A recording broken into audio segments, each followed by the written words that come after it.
savvy Floyd Mayweather delivers his best on biggest stage, Thumps Manny Pacquiao. Floyd Mayweather was too slick for Manny Pacquiao, too savvy. His footwork was too perfect.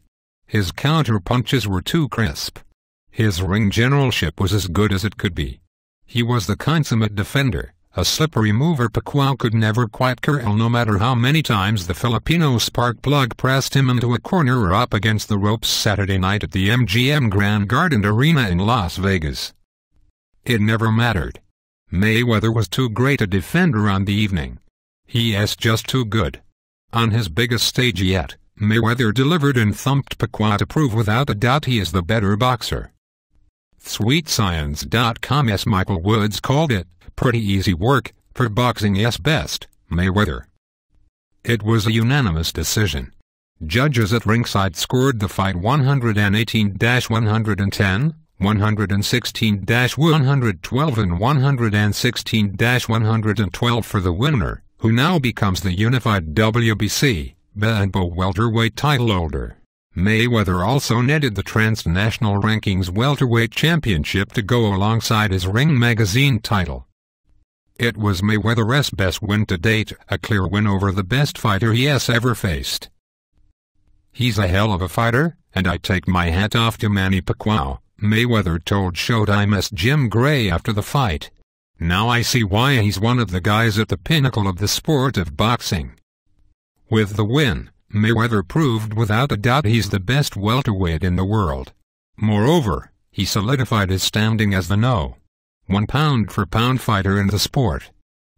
Mayweather's artistry was just as it is always, a study in counter moves.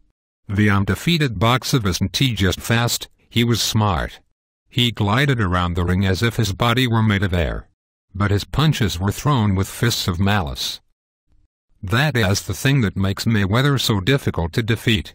He moves and moves and moves. But opponents cannot spring toward him without being slapped back by counter right hands, jabs and hooks. Pacquiao did his best to catch Mayweather, but he could never quite get the job done. Mayweather started the fight with two hard counter right hands. Pacquiao responded with patience rather than reckless aggression, a lesson perhaps learned by Pacquiao in his infamous 2012 loss to Juan Manuel Marquez. But patience was not a virtue in this case. A fighter like Mayweather, a master of defense, timing and counterpunching, prefers his opponents to be patient.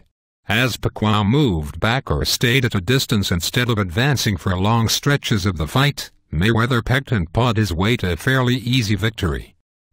Pacquiao didn't think so, though. Talking to Boaz McKellarman after the bout, Pacquiao indicated he thought he had won the fight when the final bell sounded.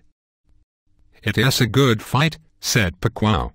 "I thought I won the fight." He didn't do nothing. Pacquiao later referred to Mayweather's style as running. Maybe there is something to that last bit. Mayweather did move around the ring as if it were a track and he were some kind of star sprinter at times. But throughout many of those moments, Mayweather was landing clean blows to Pacquiao's face and body. Pacquiao may have landed the best punch of the night, a hard left in round 4. The punch stunned Mayweather and Pacquiao hurled a barrage of punches at his foe as if he truly believed the end was near. But Mayweather blocked and parried most of those, and while Pacquiao might have won the round, there was no indication the moment or lapse in Mayweather's defense would last, nor would a barrage of counter-punches lessen. True to form, Mayweather was seldom hit flush again. While Pacquiao had moments here and there, Mayweather appeared to be in control as the clock ticked away. After the bout, Pacquiao claimed a shoulder injury, per the Associated Press, kept him from fighting at his best, though it's hard to see how the fight would have gone much differently. Mayweather's defense was just too good. If Mayweather's defense was something played in the NFL, it would be a prevent. That's how he operates in the ring. He fights as if he is already up on the cards when the first bell rings. He moves craftily and with purpose throughout all 12 rounds. And where he can land flush punches to keep his opponent off of him and wary of Mayweather's competent power, he does so. But don't expect to see this virtuoso defender for very much longer. After the long-awaited super fight concluded, Mayweather told Gray he would fight only once more before he called it a career. "My last fight is in September," said Mayweather. "Then it is time for me to hang up the gloves. It will be time to hang up his shoes, too. That are the article of clothing Mayweather has used most to make his mark on the sport. His footwork is impeccable, and against Pacquiao, in a fight he absolutely had to win to ensure his historical legacy was secure, he absolutely delivered." Mayweather is 38 now. He will be the same age in September. There was some thought before about that Mayweather might be slower than he used to be, that his legs might be gone. But against Pacquiao, the premier offensive force of the era, Mayweather looked as great as ever. If there is a fighter at 147 pounds who can crack Mayweather down enough times in a 12-round prize fight to land enough punches to take a win from him, he has not yet revealed himself. For Mayweather to be beat, someone will have to catch him first. And it don't appear anyone will be ready to do it by September.